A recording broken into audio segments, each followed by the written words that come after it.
Buenos días para todos, agradeciéndole la presencia a todos en este evento de tecnología, telecomunicaciones y democracia. Para dar inicio, vamos a darle la palabra al presidente del Instituto Manuel Oribe, organizador de este evento, el doctor Jorge Egoscue. Doctor, por favor. Muy buenos días. Bienvenidos todos. Es un placer contar con la presencia de todos ustedes. El Instituto Oribe, continuando con las actividades programadas para el 2017, estimó necesario organizar esta conferencia dada la trascendencia que tiene el tema.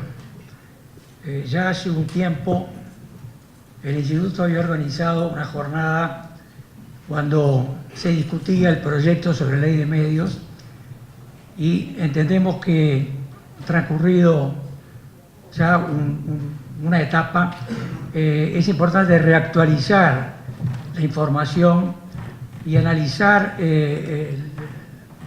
la normativa y la problemática, teniendo en cuenta que lo esencial, la esencia del tema, en definitiva, es nada más ni nada menos que la libertad y la democracia y el respeto de las normas. Así que entendemos que esta jornada, con la presencia de tan destacados y prestigiosos panelistas, va a ser fructífera para enseñarnos a conocernos, a difundir las ideas, a respetarnos en democracia. En los próximos meses el Instituto tiene también planificado realizar una conferencia sobre el tema de la salud, un enfoque sobre la problemática de la salud, FONASA y ACE, el futuro de la salud de los próximos 20 o 30 años. Entendemos que es un tema también de interés. Y otro posible tema de centralización global en general en nuestro país, que mucho se ha hablado, y enfocado también en la parte tributaria. Creemos que con eso hacemos un aporte y les agradecemos la presencia a todos ustedes. Esperemos que disfruten con esta conferencia. Gracias.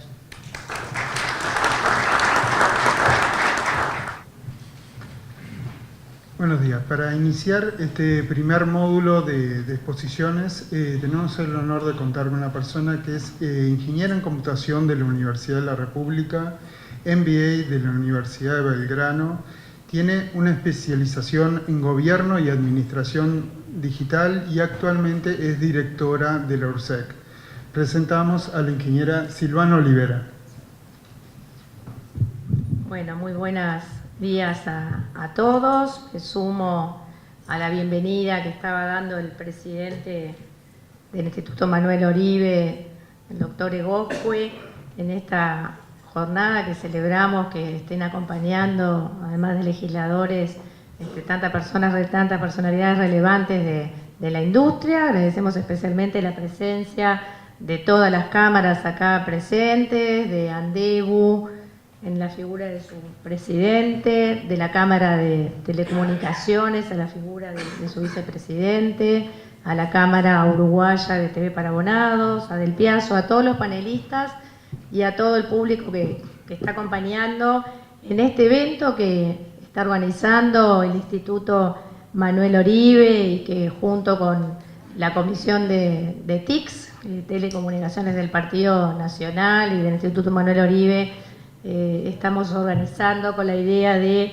tratar de poner en la agenda del sistema político y en la agenda del país este tema de tecnología, telecomunicaciones y democracia. En el caso mío, haciendo hincapié como técnica del partido en los temas tecnológicos y en este sector de telecomunicaciones que que creemos que es muy relevante para el país. Así que yo ahora voy a pasar acá la presentación. Sacar el micrófono. Hay cosas de las preguntas, hay unos papelitos por si alguien después quiere hacer alguna pregunta. Con mucho gusto, me ponen los lentes. Acá está.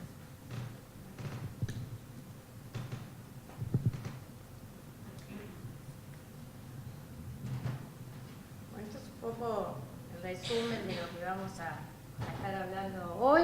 Simplemente voy a pasar una breve transparencia sobre la URSEC. Vamos a hablar del sector de telecomunicaciones, de la sociedad y del mundo en el que estamos viviendo hoy, que es la sociedad del conocimiento, y bueno, cuáles son los temas a la agenda y cuáles son, a mi entender, las perspectivas del futuro o qué cosas debemos analizar en el futuro.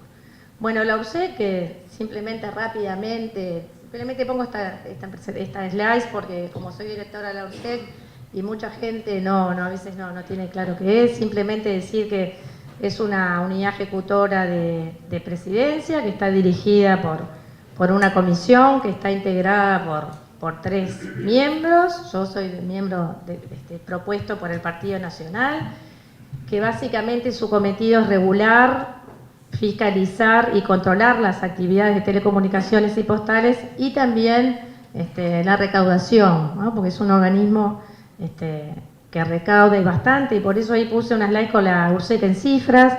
Tenemos 3.500 agentes regulados entre operadores postales, satelitales, radio, televisión, para abonados, telefonía, transmisión de datos, entre otros. Estamos recaudando cerca de $1 millón por mes, entre tasas, precios. En los últimos 5 años la URSEC recaudó 160 millones, casi el 70% del inciso de presidencia. Además somos también un agente de retención y en el 2016 le transferimos $9.700.000 a la agencia, al Correo del Uruguay. Tenemos un presupuesto, tuvimos el año pasado un presupuesto anual de $5,5 millones y todo este trabajo, que es bastante por esta magnitud que les estoy contando, lo estamos llevando adelante con 70 esforzados funcionarios, que hay varios hoy que nos están acompañando y que esperemos que cada vez sean más. Vamos a estar incorporando este año funcionarios nuevos porque es bastante la tarea que tenemos que llevar adelante. Y acá contarles simplemente del sector de las telecomunicaciones, que ha tenido un crecimiento sostenido a lo largo de todos los años. La última cifra es el 11,5%, un sector del % de crecimiento. Un sector que, como les decía, ha tenido un crecimiento constante y que es, creo que una de las cosas más importantes, es un sector que tiene el efecto del apalancamiento de la economía, porque cuando el país no ha crecido o cuando el país ha crecido muy poco, este sector siempre, permanentemente crece, ¿no? O sea, en épocas de crisis, cuando todo está mal, sin embargo, este sector en forma permanente está creciendo. Bueno, es el 1,5 del PBI. Los precios de las telecomunicaciones están bajando, todos los dispositivos, todos los aparatos tecnológicos, y la inflación tiene un efecto contrario. Y genera aproximadamente, eso lo quería poner, varias fuentes de trabajo en forma directa. Si ven ahí, casi 14.000 puestos de trabajo en forma directa, y si a esto le incluyéramos las TICs, o sea, acá estoy hablando solo de telecomunicaciones, si incluyéramos también todo el sector de software y todo el otro sector de tecnología, estaríamos hablando por más del doble de esa gente, así que es un sector que no solo genera bastante empleo, sino que además también genera un derrame sobre la sociedad y que también, obviamente, creo que todos tenemos claro el impacto que tienen las telecomunicaciones en la sociedad y además en todo el sector empresarial.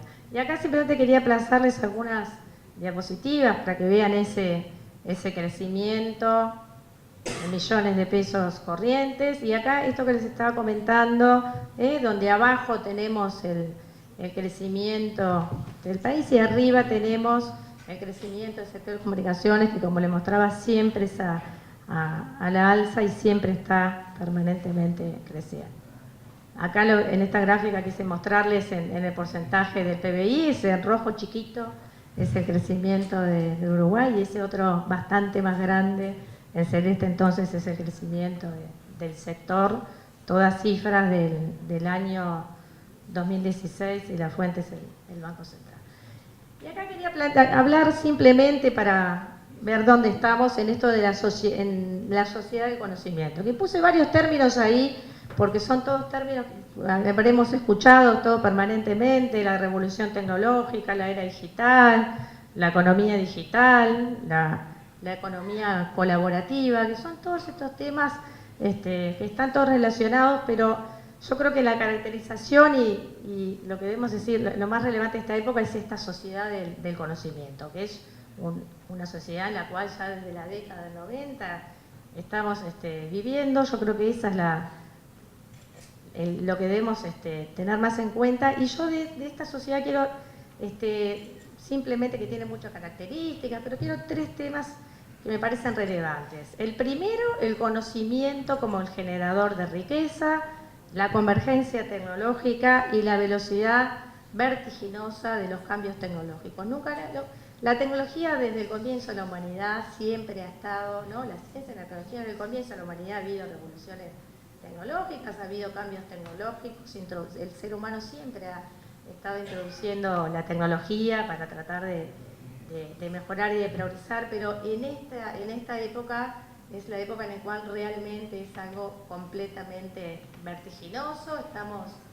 Hoy tenemos un celular y en el mismo momento que lo lanzan al mercado ya se está, y acá hay varios que están en el tema de celulares, ya en el mismo momento que lanzan ya hay uno nuevo, y eso pasa con toda la tecnología. Pero quería hacer un poco en esto del conocimiento como generador de la riqueza, porque creo que es el tema realmente más trascendente para nuestro país, porque Uruguay tiene obviamente muchas oportunidades, ¿no? En el pasado los países eran ricos porque tenían grandes ejércitos, porque tenían petróleo, porque tenían oro, porque tenían recursos materiales, pero hoy la riqueza, y cosas que Uruguay no tiene, pero la riqueza hoy se genera con el conocimiento de la gente, y creo que ese es el gran desafío que tenemos los uruguayos, que sí podemos, en esta sociedad del conocimiento tenemos grandes posibilidades de poder insertarnos exitosamente en el contexto mundial, haciendo foco en ese conocimiento de los uruguayos, que es el que genera riqueza.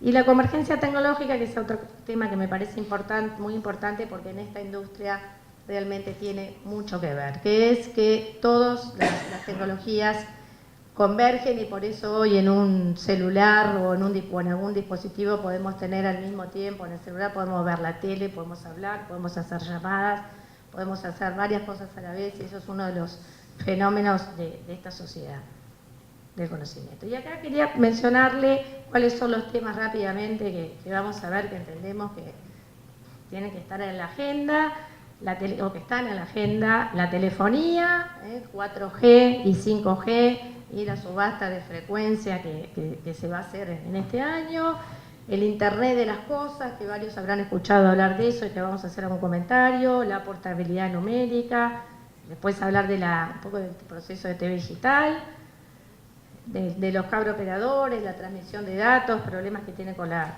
piratería, que la piratería es algo que en realidad abarca a todos, hablar un poquito de las aplicaciones disruptivas, de las OTTs, de la ley de medios, defensa de la competencia con la piratería, y la inclusión, que creo que es algo muy trascendente. Y acá simplemente mencionar lo de la telefonía, ¿no? Estos son 4G y 5G, que bueno, que la G es de la generación, ¿no? Cuarta generación y quinta generación. Es un desafío realmente, es una tecnología realmente muy importante, es una nueva generación tecnológica y algo más. El espectro radioeléctrico es un recurso escaso, cada vez más valorado, ¿no? Las ondas electromagnéticas, a través de los cuales se pueden transmitir voz, datos, y cada día se necesita más y cada vez es un recurso más valorado, ¿no? Y se va a estar haciendo en este segundo semestre del año 2007 una subasta donde se va a subastar el espectro radioeléctrico, donde va a haber una subasta en la cual espero que participen todas las empresas telefónicas de nuestro país, con lo cual vamos a poder tener cada vez más mejor telefonía y vamos a poder hacer más cosas, por ejemplo, esto que ya se está haciendo, que es el Internet de las cosas, supongo que es un término que muchos habrán escuchado.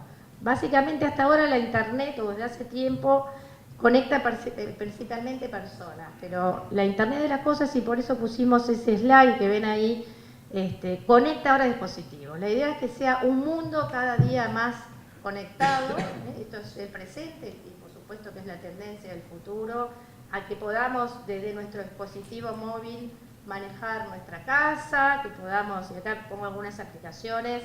La primera es lo de la casa. Yo de mi celular entonces voy a poder estar en una casa, la idea es tener, que ya es así, que hace cada vez más, tener nuestra casa toda conectada. Nosotros hace años que en el Partido Nacional, en la Comisión de Telecomunicaciones, desde hace 20 años que estamos hablando de la domótica y lo venimos proponiendo como una acción a llevar adelante que tiene que ver con esto. La domótica es poder tiene más hincapié en los discapacitados, pero la idea es que el discapacitado en su casa pueda manejarse y tener todo conectado y con un control remoto. Nosotros hace 20 años que estábamos insistiendo con eso, que antes no era tan sencillo, pero hoy con el Internet de las cosas es muy fácil, entonces, que poder estar conectados. Los autos, hoy ya hay autos que se manejan sin conductores, ¿no? Eso ya es una realidad en el mundo, que hay autos que no tienen quien los maneje. Bueno, conectar las ciudades inteligentes es importante y para esto entonces necesitamos sí tener cada día más ancho de banda, cada vez más espectro disponible, cada vez más tecnología que realmente conecte a todos y que podamos entrar en esta sociedad, para el tránsito, para el transporte, bueno, en fin, muchos. Después el otro tema es la portabilidad numérica, que es, creo que todos sabrán, que es la capacidad que tenemos de poder, eso es algo que es beneficioso para todos los usuarios, que es la posibilidad de poder cambiar de empresa y poder portar nuestro número, que hoy por hoy es muy importante poder mantenerlo. Y hoy es un debe que yo creo que tiene el Uruguay y que tenemos, que espero que se presentó en su momento en la legislatura, un proyecto de ley que no tuvo andamiento y esperemos que sí se pueda hacer este año, porque es una decisión no solo técnica, porque técnicamente se puede hacer, sino que es una decisión también política. Yo ponía ahí que hoy en América solo Uruguay, Cuba, Nicaragua, Guatemala no tienen portabilidad y algunos de estos países que nombro ya están encarando un poco este tema, así que yo creo que es un tema que vamos a tener que encararlo. Después, mencionar el tema de la televisión digital. Ustedes sabrán que en abril del 2007 venció, es el periodo en el cual todos los canales tuvieron que subir sus señales digitales, o sea que desde abril del 2017 están todos encendidos. El apagón analógico ya saben que se decretó una fecha y luego se postergó, ¿no? O sea, el apagón analógico es desconectar todas las transmisiones de los canales analógicas y pasarlas y tener solo digital. Hoy por hoy se postergó en realidad indefinidamente. En realidad cada canal cuando quiere podrá apagar su dispositivo, su transmisión analógica y seguir solo con la digital, pero bueno, hoy Uruguay no hay una estimación muy precisa, no sé si coincidirán con las cámaras conmigo, pero las estimaciones más próximas es que debería haber cerca de un 30% de la población que no tiene todavía la manera de recepcionar, ya sea con receptores o con televisiones, que todavía no tiene la posibilidad de recepcionar las señales digitales y que está solo en analógico, pero eso es algo que bueno, que va sin duda avanzando. En otros países del mundo los gobiernos han hecho una inversión económica importante para que todos los sectores de la población puedan tener esos aparatos y puedan acceder. Acá en Uruguay eso no se dio, entonces por eso será el desarrollo de la tecnología el que hará que en unos años todos tengan esos dispositivos para poder captar la TV digital, o bueno, será el gobierno, eso es una decisión política que en su momento resolverá colaborar para que así sea. Pero simplemente mencionarles que en su momento, en el 2013, hubo un llamado de TV digital en el cual se adjudicaron 39 canales y, como les decía, en abril del 2007 fue un momento donde de esas adjudicaciones se tuvieron que encender. Hoy en Montevideo tenemos a los 3 canales, al 4, el 10 y el 12, que ya están con las 2 señales al mismo tiempo, lo cual nos queda claro, ¿no?, que es un costo para una empresa y para todas las empresas. Es un costo importante tener, igual creo que escuchan, si no lo mejor. Es un costo tener las dos, ¿no? Tener las 2 señales al mismo tiempo.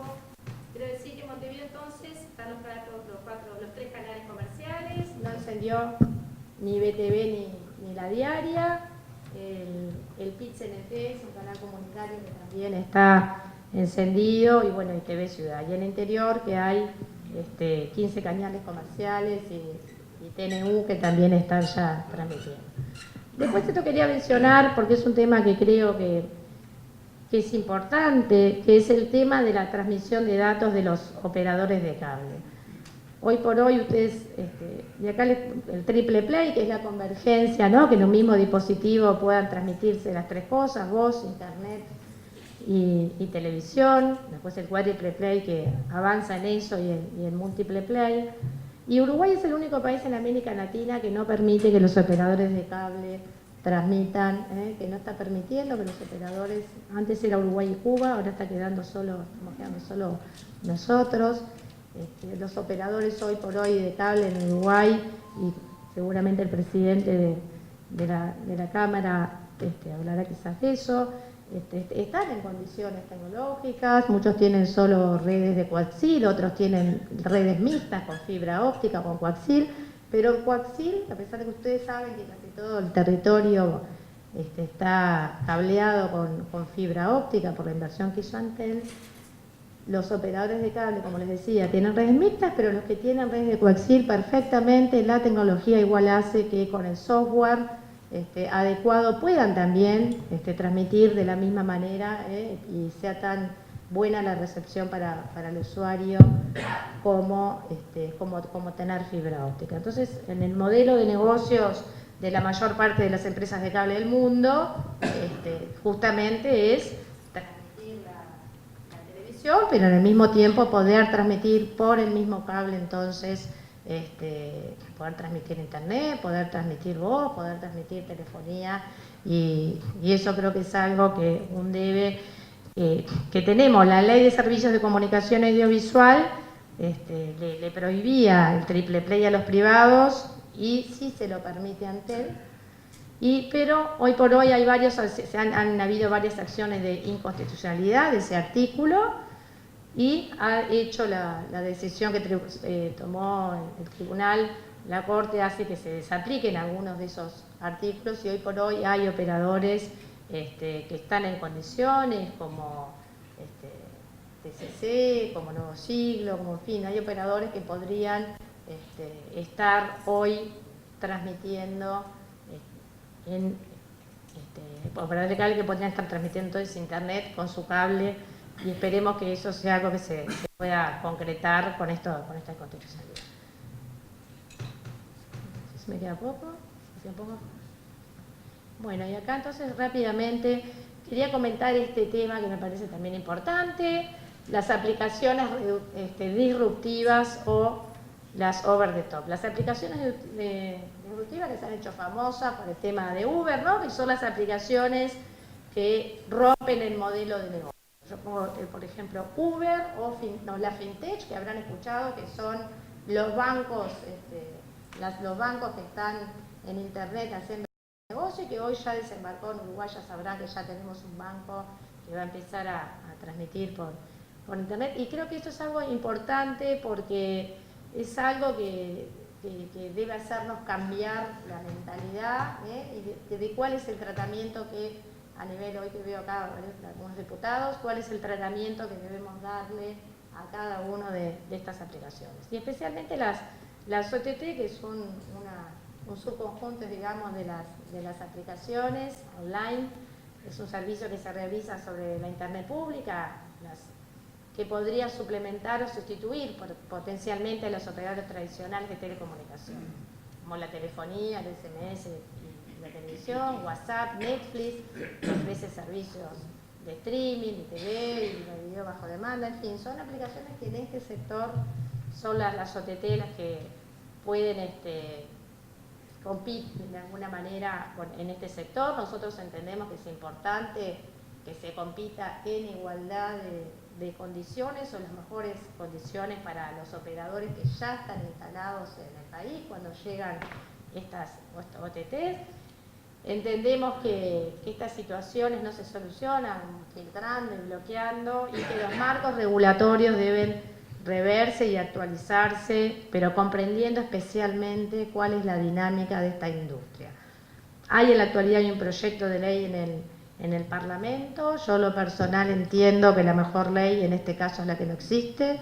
Entiendo que no se debe regular a nivel legislativo. Sí entiendo que a nivel de cada sector, como pasó con Uber, que el sector de transporte analizó y la Junta de Montevideo tomó determinadas resoluciones y reglamentó y autorizó, entendió cómo debía manejarse con el tema de Uber. Yo creo que no está todavía a nivel internacional, no hay una experiencia estable o no es algo que esté todo dicho y creo que hay que analizarlo. Este proyecto que está en el Parlamento tiene media sanción. Ya se aprobó, ¿no?, la Cámara de Diputados y ahora está en el Senado y nosotros esperamos que quede un tiempo ahí en el Senado y que en la siguiente legislatura se analice y se vea, porque entendemos que hay algunos puntos que no son muy convenientes para un sector que hay que promover. Yo creo que parte del sector de software, que ha tenido un desarrollo tan sostenido en los últimos años, y creo que parte de ese desarrollo ha sido que ha habido poca legislación y que se ha permitido a los empresarios que con su inteligencia y su capacidad trabajen sin tener tantas regulaciones y sin tener tantas leyes. Entonces, simplemente hacer ese comentario.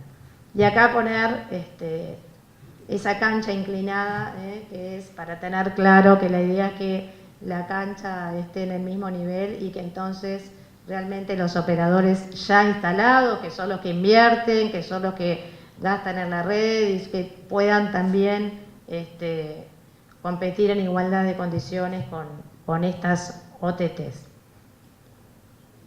Y después, otro tema en la agenda, que es lo de la ley de medios, que eso va a hablar, acá tenemos a nuestro experto, el doctor del Piazzo, que va a hablar especialmente de eso. Yo simplemente quiero hacer un comentario solo de índole técnica, que es que en este mundo convergente tecnológicamente, los reguladores a nivel del mundo, es la tendencia, sobre todo en Europa, tienen que ser convergentes. Y esta ley de medios está consagrando, creando el Consejo de Comunicación Audiovisual, está atendiendo a la divergencia, está creando un organismo que está teniendo las mismas funciones, algunas funciones que tenía la UCE que van a pasar ahí. Entonces estaríamos a los mismos operadores y a los mismos empresarios, a las mismas cámaras, regulándolos por un lado una institución y por otro lado otra institución, con lo cual entendemos que todo el costo, la aplicación de esfuerzos y que hay que, para tener una regulación integral y más acertada, debería el mismo regulador, no puede ser que a un canal de televisión lo regule una institución, en este caso la URSEC, por una tecnología, y que lo regule otra institución como esta nueva que se está creando por otra tecnología. Creemos que no es la institucionalidad en este caso más adecuada, y en la ley de medios esto que yo estaba diciendo del triple play también, que entendemos que técnicamente no debería estar, o sea pero bueno, los detalles de esto se los dará del Piazzo. Y después simplemente lo de la defensa de la competencia del consumidor, que para nosotros es muy relevante, yo creo especialmente en el sector empresarial, como constructor junto con los trabajadores de un país. Creo que hay que promover a las empresas privadas y a los empresarios privados que arriesgan y que apuestan a nuestro país. Y por lo menos yo, la UCE, que estoy permanentemente con el tema de promover y defender permanente la competencia, que me parece algo muy trascendente, y por supuesto también a los consumidores. Bueno, la piratería, que es un tema que que sufren en el sector, varios, tanto la telefonía como los operadores de cable, también tienen este problema, también de alguna manera la televisión.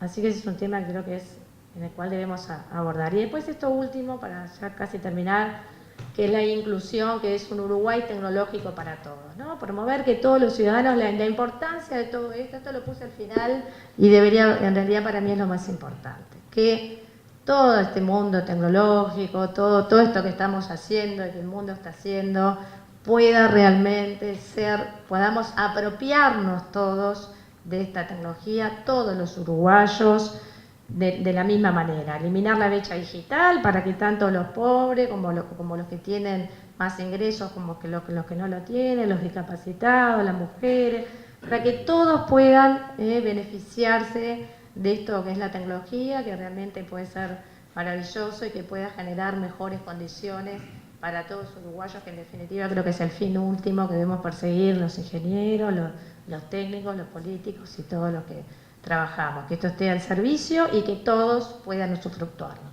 Y para terminar, simplemente les dejo esta transparencia con algunas cosas que entendí que son perspectivas de futuro, la inteligencia artificial, la robótica, el tema de los drones que andan por ahí y que habrá que analizar. Hoy por hoy podría estar un dron acá y podría estar leyendo lo que está escribiendo alguien en primera fila, hay drones volando, que también es un tema no solo de privacidad, sino de seguridad. ¿Qué pasa si se cae un dron, aunque sea así de chiquitito? Entonces, digo, temas que creo que hay que... La domótica, que es esto que yo comentaba, que tiene que ver con el Internet de las cosas, reflexionar más sobre esta economía colaborativa, que es esta economía que tiene que ver con todas estas aplicaciones, con Uber y con todas estas nuevas aplicaciones, las industrias 4.0, que ya habrán escuchado, y algo que debemos reflexionar y mucho, que es el nuevo mercado del trabajo. Esto a mí es un tema que me preocupa especialmente y ojalá hoy no pudimos en este evento agregar esto, pero es un tema que se debe pensar, porque yo puse ahí las generaciones, los millennials y la generación Z. En el 2025, estas generaciones que son distintas a nosotros y que tienen otros códigos y van a ser el 75% de la fuerza laboral. Entonces creo que es algo que también se debe tener en cuenta y analizar en el futuro. Bueno, muchas gracias entonces por haber prestado atención y bueno, continúan los otros oradores.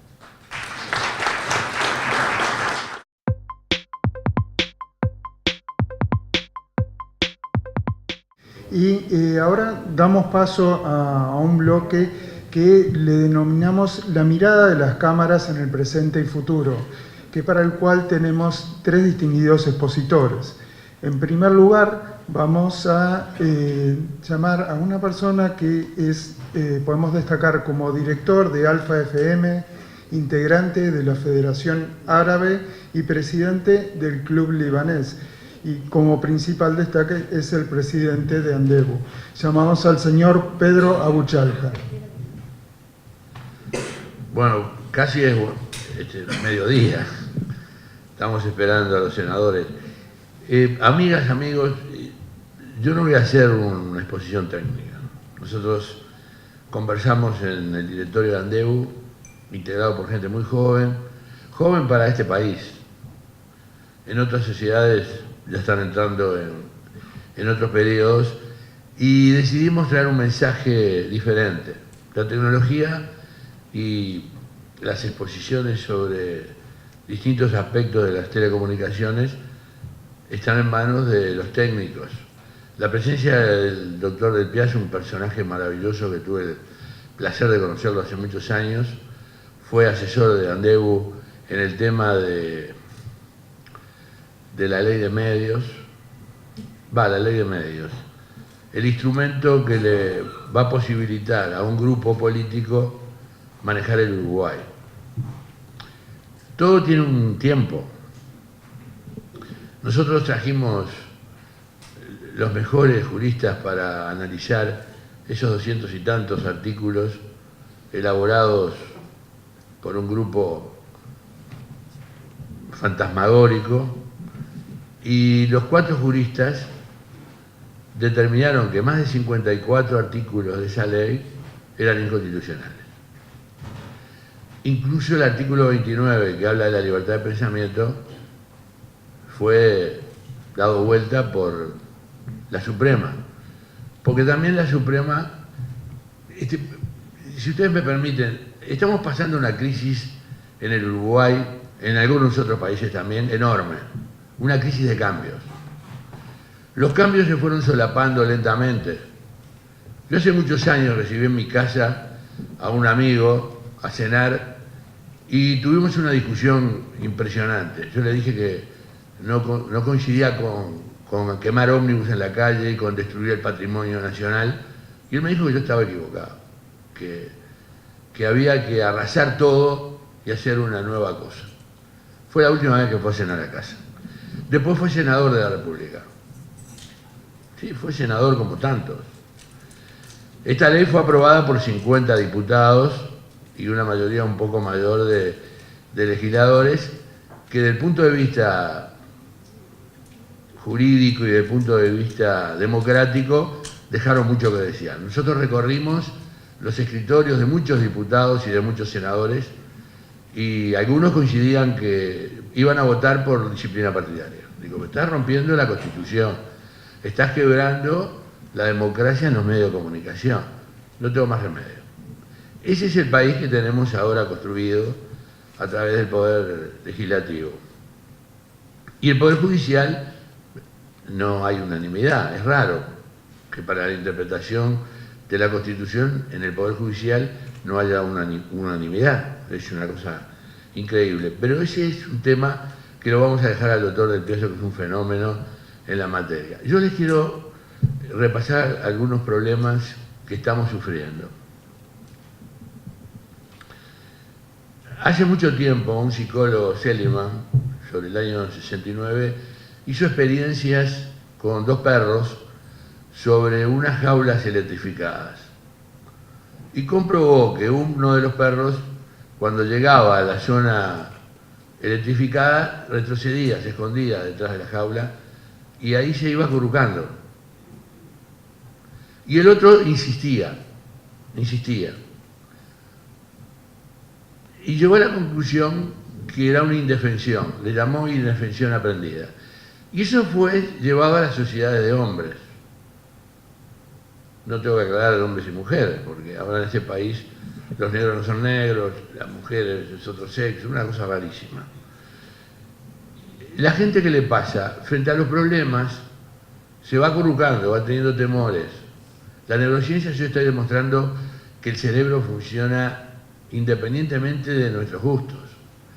Incluso los neurotransmisores están instalados en casi todos los órganos del organismo. A 5 metros el corazón tiene respuestas a otro corazón, porque tiene neurotransmisores. La neurociencia avanza a una velocidad mucho más veloz que la tecnología de las comunicaciones y todo eso. Y la gente se va acurrucando, no te metas, no vale la pena, mirá que te va a ir mal. Y así van sucediendo. Aprovechar el tiempo en otra cosa, vivir, disfrutar la vida. Nosotros somos nietos de migrantes, de libaneses, un pueblo fantástico, un pueblo que decodificó el alfabeto, un pueblo que decodificó el comercio, un pueblo que decodificó las teorías atomistas, un pueblo muy antiguo que se ubicó ahí en la costa del Líbano y disfrutó de lo que era la naturaleza y el mar, y hoy en el estuario del Mediterráneo se constata que de cada 17 habitantes, 2 son de nuestro origen. Eso está estudiado.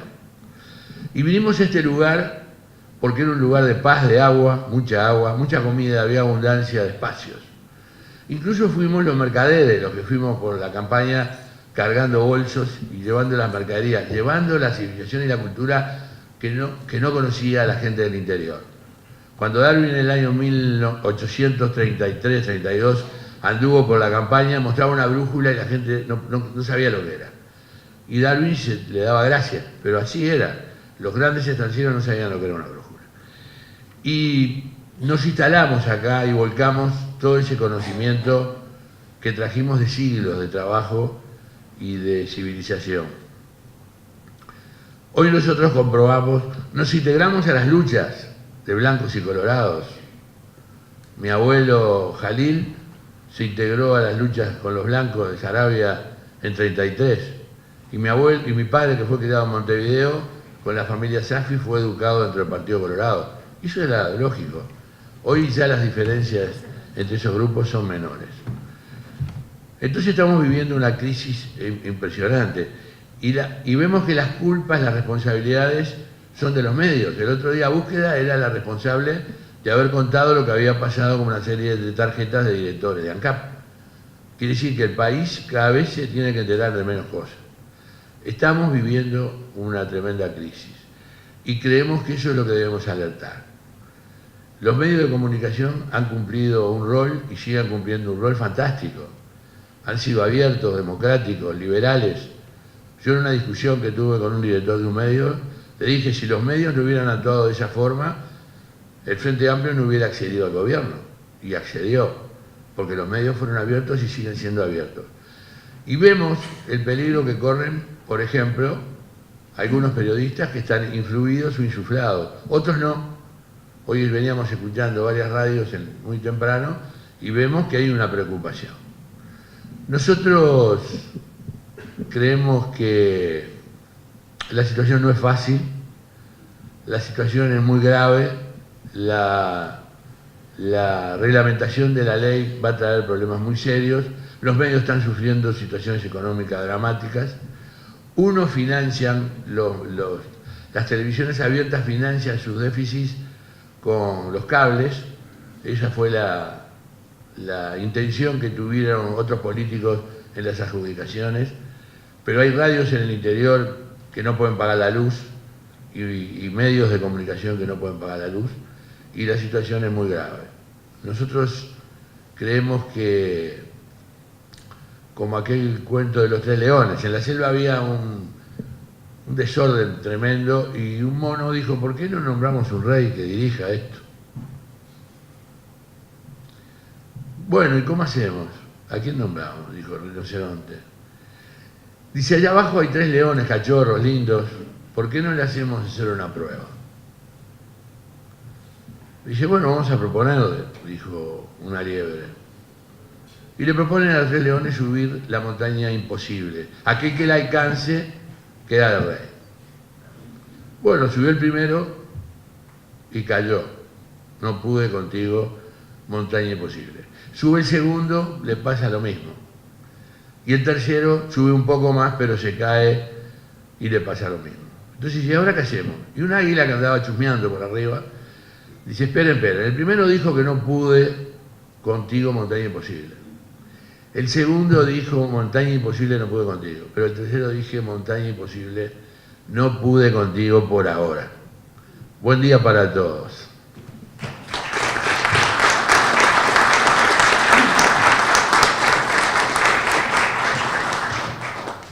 A continuación recibiremos a una persona que es ingeniero electricista, opción telecomunicaciones, MBA de la Universidad de Montevideo, docente también de la Universidad de Montevideo y vicepresidente de la Cámara de Telecomunicaciones del Uruguay.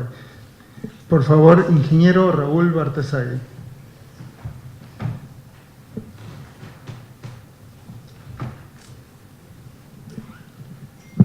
Bueno, buenos días. Quisiera agradecer al Instituto Manuel Oribe, a través de la figura de su presidente Jorge Goscue, y también a ti, Silvana, por esta invitación, y destacar la importancia del mismo en nombre de la Cámara de Telecomunicaciones del Uruguay, que, como ustedes saben, es una asociación civil sin fines de lucro que agrupa más de 30 empresas que brindan servicios de telecomunicaciones todo a lo largo del país y a través de los diversos eslabones de la cadena de valor. Las telecomunicaciones son a la vez hoy, como dijo Silvana muy bien en su alocución, una actividad industrial y comercial en sí misma, así también como el vehículo y la plataforma actualmente más importante para el resto de las actividades industriales, económicas y comerciales que contribuyen al crecimiento y el bienestar de la sociedad. Actualmente podríamos decirse que ninguna actividad comercial, industrial o de servicios puede realizarse competitivamente sin la concurrencia de un elemento de red o de Internet.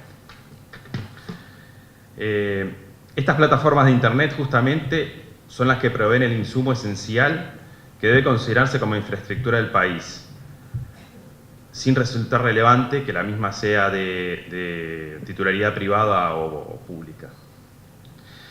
Así, las telecomunicaciones aportan directamente hoy al crecimiento del PBI, tanto más que sectores tradicionales de la economía, e indirectamente también, por lo que es un factor de motor esencial y principal del crecimiento y bienestar de la sociedad, y en particular de sus habitantes, las personas, que son titulares de derechos humanos, o valga la redundancia, de derechos individuales, y por tanto objeto de tutela normativa. Cuando hablamos de un usuario consumidor, hablamos primero de la persona o individuo. Y cuando hablamos del bien común, hablamos del bien de los individuos que componen la comunidad. El título de este evento, Tecnología, Telecomunicaciones y Democracia, revela la importancia de la misma, citándola actualmente en la omnipresente relevancia de la tecnología y las telecomunicaciones en la democracia. Yo diría hoy en la República Democrática. Pero vamos a dejar los aspectos relativos a la ciudadanía y la democracia para otros exponentes que harán uso de la palabra de acuerdo al programa, y vamos a centrarnos en 4 ideas pertinentes al sector que nos ocupa, todas ellas precedidas por la idea central de la libertad. La primera, considerar la libertad individual de los usuarios. Libertad para poder elegir entre los diversos contenidos, proveedores y tecnologías. Esto supone la necesidad de que existan varios proveedores en situación de competencia, al menos más de uno. Cuando no hay competencia, se suprime o se retasea esta libertad del usuario. Y eso también es una cuestión principal en el ejercicio de la ciudadanía. En segundo lugar, la libertad de los operadores. No nos olvidemos también personas jurídicas titulares del derecho a la libertad de trabajo, comercio e industria, para así poder elegir la tecnología con la que habrán de prestar estos servicios, lo que hoy se conoce y es conocido actualmente como neutralidad tecnológica. Una vez autorizado el servicio, y esto solo si es necesario, ya que al tratarse de una actividad privada prima el principio de la libertad, el operador tiene el derecho a elegir la tecnología a través de la cual prestar sus servicios. Para todo ello, para que todo esto sea posible, es necesario el tercer pilar, la inversión. Para que esta inversión exista, debe existir un sistema de reglas claro y estable, y en particular en este sector, que no se constituya en un freno al progreso y al avance tecnológico. No nos olvidemos que estamos en un sector que demanda una inversión importante y continua para poder seguir prestando sus servicios. Este sistema de reglas, además, debe ser equitativo para que todos los participantes que concurran en situación de competencia puedan ejercerlo de la misma manera. Y en particular acá queremos referirnos al espectro radioeléctrico, que es hoy la materia prima esencial que debe considerar las necesidades de planificación y avance en la penetración de los servicios. Lo que permite, entre otras cosas, la consideración de algo que hoy ya es una realidad, el Internet de las cosas. Y por último, y fundamental, la figura del regulador. Según se delimite en su competencia con claridad y en la misma se ejerza sin abusos ni favoritismos, ya se trate de operadores públicos o privados. Partiendo de la premisa de que la competencia de los operadores es el mejor escenario para el usuario, porque los operadores se esfuerzan en ser más eficientes, invertir en mejores tecnologías y dar mejores servicios con precios competitivos, el regulador debe propender a asegurar que el sistema de reglas se compita con independencia, imparcialidad, razonabilidad, dotando el sistema de la previsibilidad necesaria que asegure la inversión y la mejora continua de estos sistemas. Al respecto queremos subrayar que no nos parece menor que no alcanza con que exista un regulador, sino que es esencial que el mismo actúe, que tome decisiones y que obre acorde al ordenamiento jurídico nacional. Debe ser independiente, imparcial, debe decidir y aplicar las normas de igual forma y con la misma vara para todos. Para terminar, quisiera invocar unas palabras del documento de la reciente conferencia del G20 de Berlín, temas clave para la transformación digital en el G20, y los 4 puntos centrales definidos en el mismo. Primero, las redes de alta velocidad como elementos clave en el desarrollo de la economía digital, que requiere inversiones continuas para satisfacer la demanda. Segundo, la necesidad de alentar las inversiones privadas, priorizando el uso de los recursos para ampliar la cobertura de red.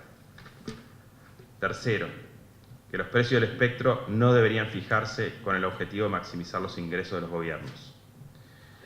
Y cuarto y último, que esta convergencia de redes que estamos viviendo ha creado la necesidad de revisar los marcos normativos de una manera más holística para asegurar que todos los participantes del mercado continúen innovando, compitiendo e invirtiendo.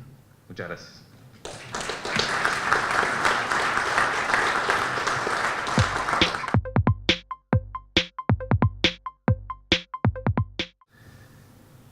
A continuación, vamos a presentar a una persona que es especialista en el sector de comunicaciones de la ORSEC durante 14 años y actualmente es presidente de la Cámara de Televisión para Abonados. Llamamos al señor Washington Melo.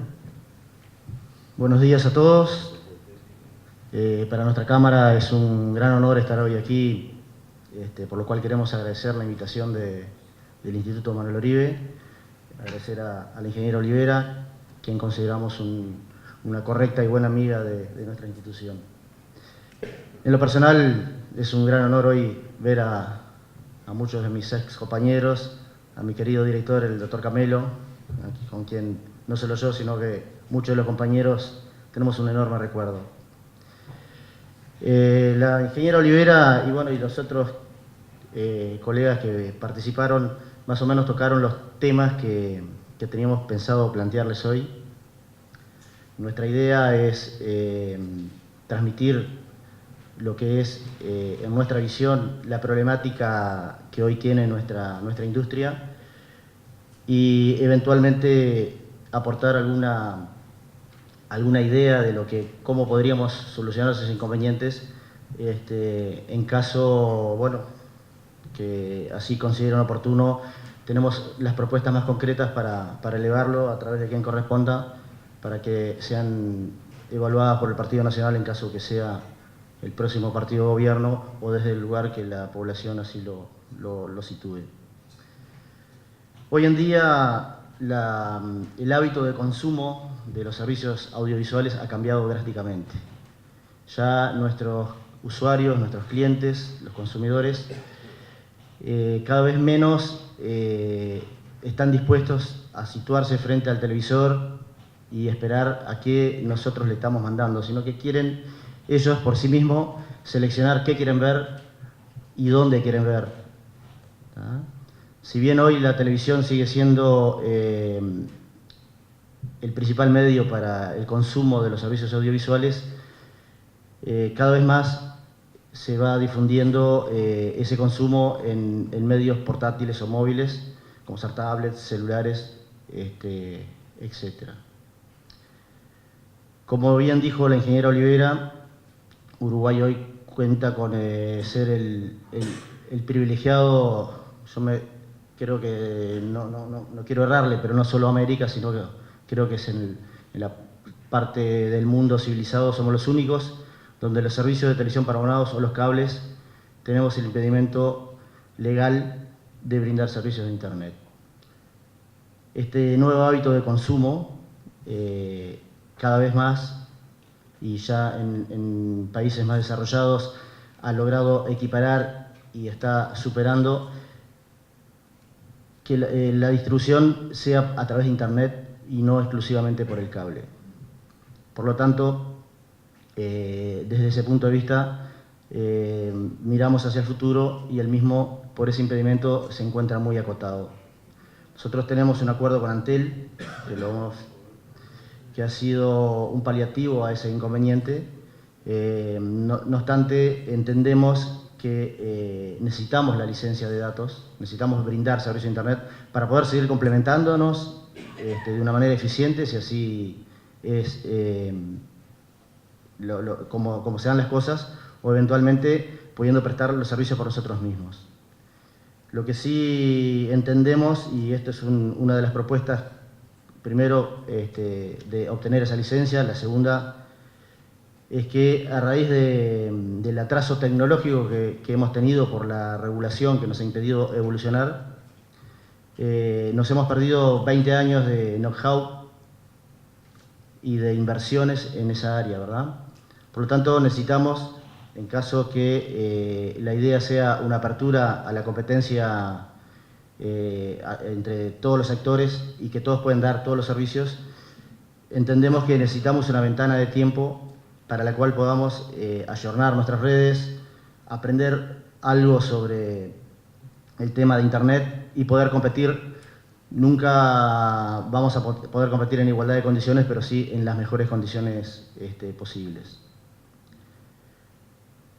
Relacionado con este tema de la evolución del hábito de consumo, y también que ha sido mencionado aquí, es el advenimiento de los servicios OTT, o Over the Top, como significa la sigla en inglés, que en el caso de los servicios audiovisuales son algo similar al Uber del taxi, como ser Netflix, y hay miles otras o varias otras de servicios de ese estilo.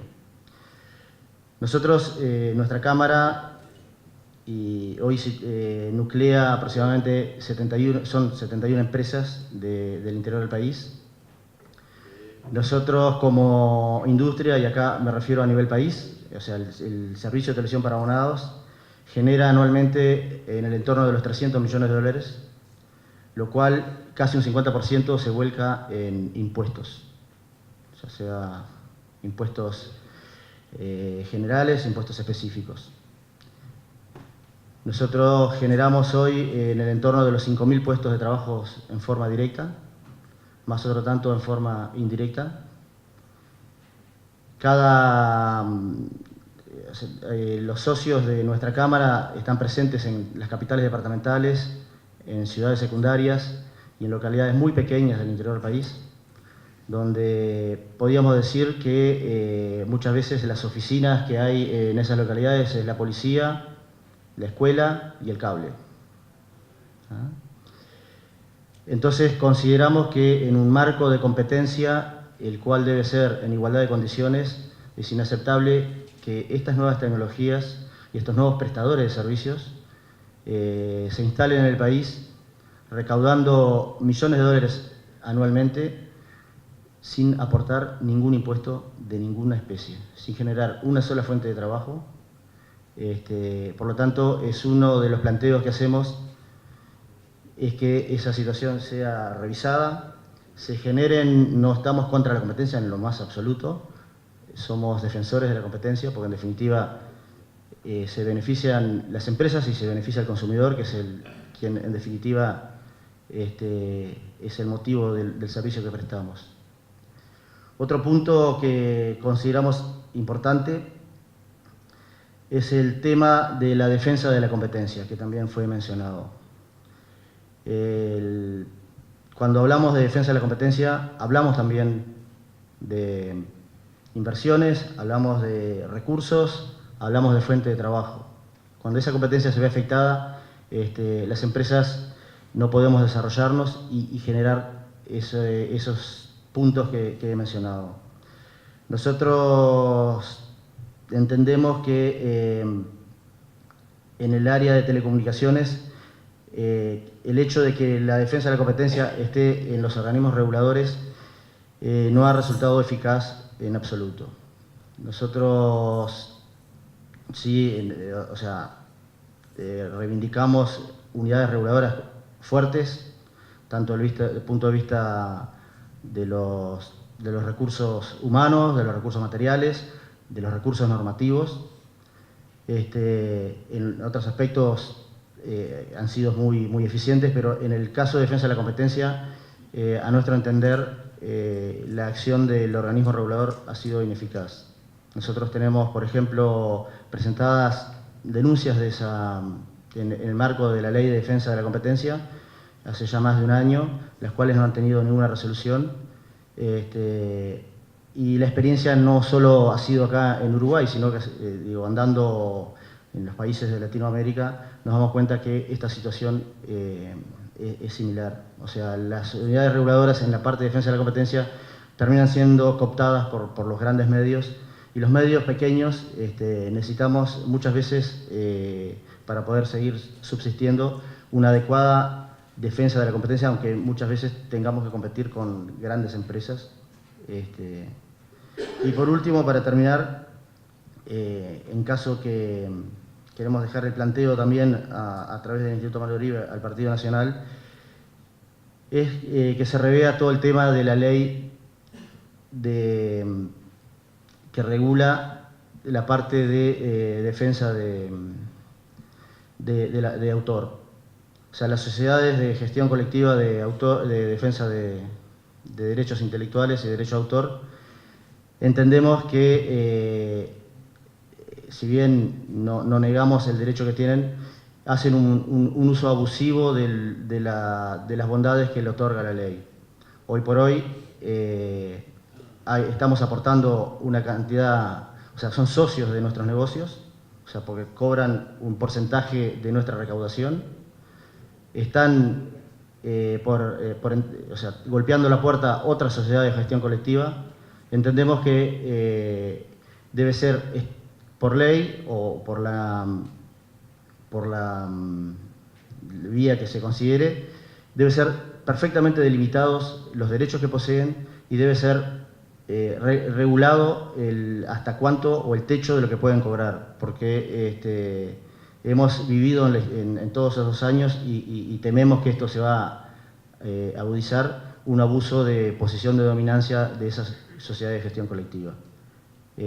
Una vez más, agradecer a todos su presencia, agradecer la invitación y bueno, esperemos que esto sea una contribución positiva para que podamos mejorar en la calidad del servicio que brindamos y en definitiva redunde en beneficio de todos los ciudadanos. Muchas gracias.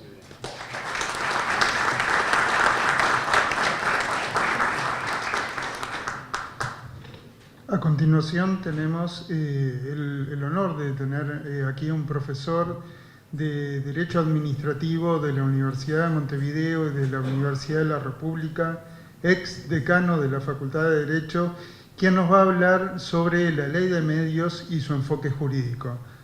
Con mucho gusto presentamos al doctor Carlos Del Piazzo.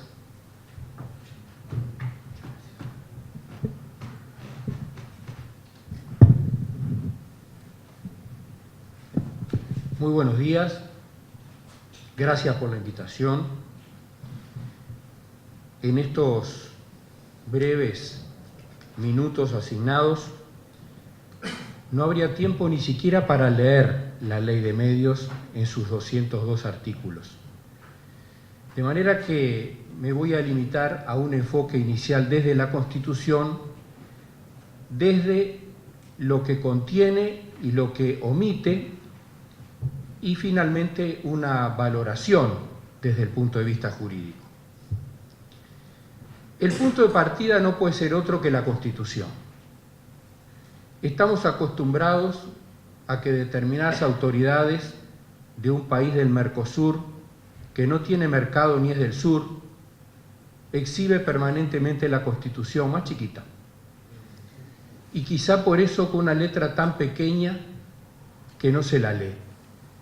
Nosotros tenemos constituciones más apropiadas para la lectura sencilla y en este tema es importante tener en cuenta que no hay que hurgar demasiado en el propio texto porque las normas claves en relación a la ley de medios vienen desde 1830. De manera que podríamos decir que no hay nada nuevo bajo el sol, pero esta llamada ley de medios ha implicado un verdadero cambio de paradigma.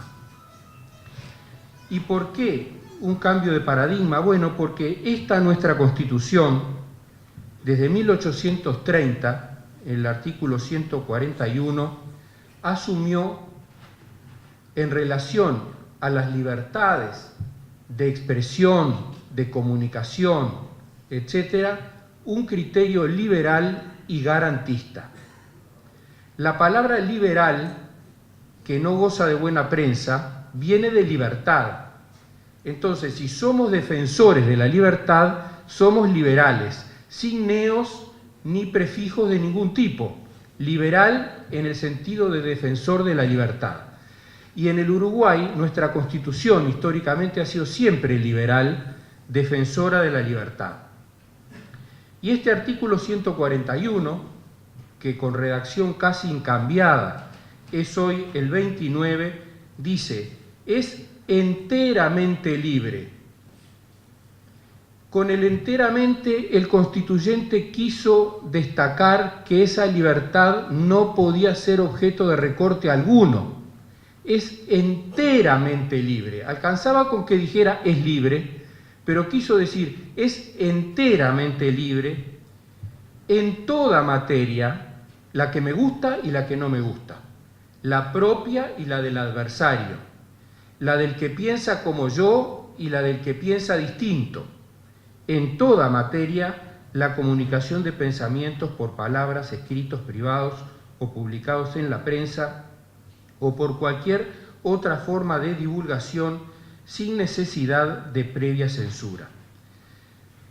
Al amparo de esta norma de la Constitución, la legislación nacional ha sido históricamente minimalista.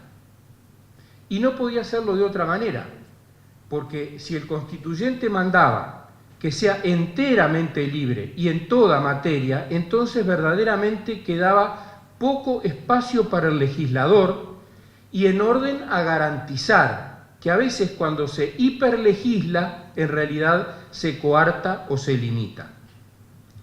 La Suprema Corte de Justicia ha sido categórica al afirmar que esta libertad es uno de los derechos esenciales para fortalecer la democracia, ya que más que un derecho individual del ciudadano frente al Estado, es una institución indispensable del Estado democrático. No hay Estado democrático sin libertades y en particular no hay Estado democrático sin libertad de expresión y de comunicación enteramente libre. La sola comprobación de que la Ley 19.307 consta de 202 artículos frente a la brevedad de las normas legales precedentes, más allá de las falencias técnicas que la ley tiene, evidencia un talante, evidencia una postura que claramente es estatista, intervencionista, autoritaria y por ende peligrosa para la libertad. Cuando hago estas referencias a estatista, intervencionista, autoritaria y peligrosa, estoy pensando en la batería de instrumentos que esta ley tiene. El legislador debe legislar para los años por venir, con independencia de quiénes van a ser los aplicadores. De manera que no estoy formulando ningún juicio de valor sobre ninguna autoridad actual, sería un atrevimiento frente a ustedes, sino que estoy señalando un riesgo cierto y verdadero de que el día de mañana estos instrumentos puestos en manos inescrupulosas pueden acabar enteramente con la libertad y de ese modo avasallar al artículo 29 de la Constitución, que por razones obvias es de una fuerza y valor mayor que el de la ley, y por eso ya tenemos casi 20 sentencias de la Suprema Corte declarando, a mi juicio tímidamente, pero declarando la inconstitucionalidad de muchas de sus disposiciones. Yo me atrevería a decir que hay en esta ley una inconstitucionalidad genérica justamente por esa contradicción con el paradigma de la libertad que emerge de la Constitución. Y cuando miramos el título de nuestro evento, Tecnología, Telecomunicaciones y Democracia, en realidad no deberíamos tratar esta ley, porque poco tiene que ver con la tecnología, poco tiene que ver con las telecomunicaciones, porque ya en el artículo primero se excluyen a todos los nuevos medios de comunicación que derivan justamente de las nuevas tecnologías, generando lo que me parece que es quizá una de las inconstitucionalidades más graves, que es la violación del principio de igualdad. Regulo detalladamente, minuciosamente, imponiendo un diseño institucional pesado, un régimen sancionatorio tremendo a las empresas que existen, y a todas las que vienen al amparo de las nuevas tecnologías las excluyo, pero las excluyo a texto expreso por los primeros artículos de la ley. De manera que todo un sector de las telecomunicaciones queda fuera del ámbito de esta ley, y en ese sentido no es democrática. No hago con esto una apreciación de valor respecto a cómo fue aprobada parlamentariamente, donde los representantes de nuestro pueblo sentados aquí votaron y alcanzaron las mayorías necesarias, y por lo tanto debemos respetar. Pero la esencia, el paradigma de esta ley no es democrático. No es democrático porque encierra una profunda violación del principio de igualdad por todo lo que deja fuera. No es una ley de telecomunicaciones, es una ley de medios de comunicación audiovisual tradicionales, por exclusión de los de las telecomunicaciones en el sentido en que hoy las conocemos. Yendo al contenido de la ley, que como les decía al principio, ni siquiera podemos leerla por su extensión y por todos los problemas que plantea, quizá el más grave o delicado es el modo como califica a la actividad de los prestadores de los servicios de comunicación audiovisual. Cuando uno mira al artículo 87, al 92, al 102, y ve que allí se establece la obligación de regularidad, de permanencia, de regulación primordial por el derecho público, nos encontramos con aquello que la doctrina histórica, desde Sayagués Lazo para aquí, definió como el servicio público. Y el servicio público, por esencia, es la negación de la libertad. ¿Por qué? Porque justamente por un acto de autoridad, esa actividad que se convierte en servicio público se saca del campo de la libertad para que la desarrolle una administración o un concesionario mediante la autorización, concesión dada por esa administración. Y esto, ustedes lo advierten inmediatamente, es absolutamente incompatible con el desarrollo de los medios de comunicación que suponen el imperio entero y pleno de la libertad.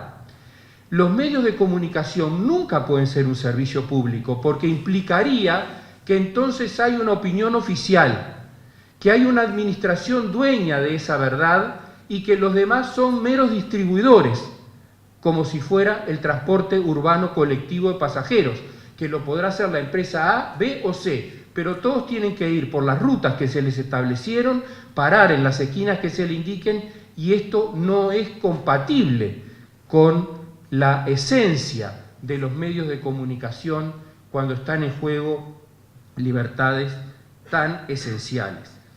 Y a ello se le adiciona el peso tremendo de un diseño institucional desmedido y su régimen, diría, asfixiante de derecho público, donde hay nuevos cometidos para el Poder Ejecutivo, artículo 63, al Ministerio de Industria, artículo 64, a la URSEC, artículo 65, al Consejo de Comunicación Audiovisual, artículo 66, a la Chasca, artículo 79, al Sistema Público de Radio y Televisión, artículo 150 y siguientes, a la Comisión Honoraria Asesora del Servicio Público de Radio y Televisión Nacional, artículo 170 y siguientes, y un extenso capítulo de régimen sancionatorio, quizá el capítulo más largo.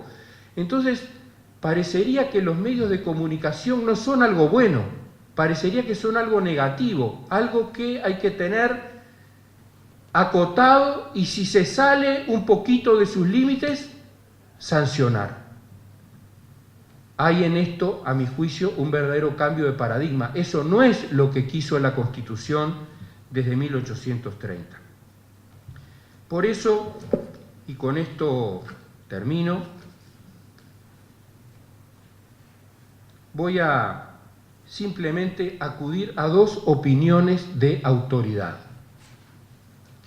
En primer lugar, a la de Justino Jiménez de Aréchaga, el maestro de todos en lo que al derecho constitucional refiere, pero además que lo fue durante muchísimos años el asesor letrado de Andebu. Si Justino Jiménez de Aréchaga viera esta ley, se moriría de vuelta. Se moriría de vuelta. El 30 de noviembre de 1944, en la radio El Espectador, le hacen un reportaje a Justino Jiménez de Aréchaga y él dice: en los tiempos que vivimos, será fácil al compilador de opiniones seleccionar cuantas desee, y aún de juristas más o menos sensacionales, para intentar la justificación de medidas gubernamentales o de interpretación de los textos que redunden en limitación o desconocimiento de la libertad. Sería fácil, aunque fatigoso, demostrar cómo, mediante hábiles referencias a altas autoridades del derecho público y sin distorsionar su verdadero pensamiento, todas las disposiciones de la Constitución que consagran derechos fundamentales del hombre pueden ser reducidas a fórmulas vacías y sin sentido. Es que, al lado de la concepción liberal del derecho público, se desarrolla una concepción autoritaria, distinguiendo la una de la otra en la idea política que las inspira y determina sus soluciones particulares. Este planteo general resulta plenamente válido si lo referimos al problema de la radiodifusión en el Uruguay o en cualquier otro país de la Tierra. 30 de noviembre de 1944. Justino Jiménez de Aréchaga premonitoriamente tenía clara esta distinción entre el paradigma de la libertad y el paradigma del autoritarismo. Y reconocía, porque es así, que iban a existir discursos fundados para ambos modelos, para ambas posibilidades. La otra opinión que quiero recordar es la del querido profesor Mariano Brito, que cuando durante el proceso, el periodo de facto, se aprueba el decreto ley de radiodifusión y pocos se animaban a comentar los decretos leyes, él lo hizo señalando que la satisfacción del interés público en la materia no radica en el Estado, sino en los particulares, ya que están en juego libertades fundamentales como expresión del pensamiento, recibir información, y esto excluye la naturaleza del servicio público y también excluye todo monopolio, sea estatal o privado. Resulta que lamentablemente, haciendo oídos sordos a la opinión de los grandes, hoy tenemos una ley que habilita un régimen estatista, autoritario, intervencionista y por ende limitativo de la libertad que el constituyente quiso no solo reconocer, sino garantizar desde 1830. Como ustedes verán, estoy cursando un estado gripal que disminuye aún más la mediana lucidez que tengo a estas 2 horas de la madrugada, con lo cual les pido disculpas y también por esta voz quebrada en esta exposición, agradeciendo nuevamente a los organizadores. Muchas gracias.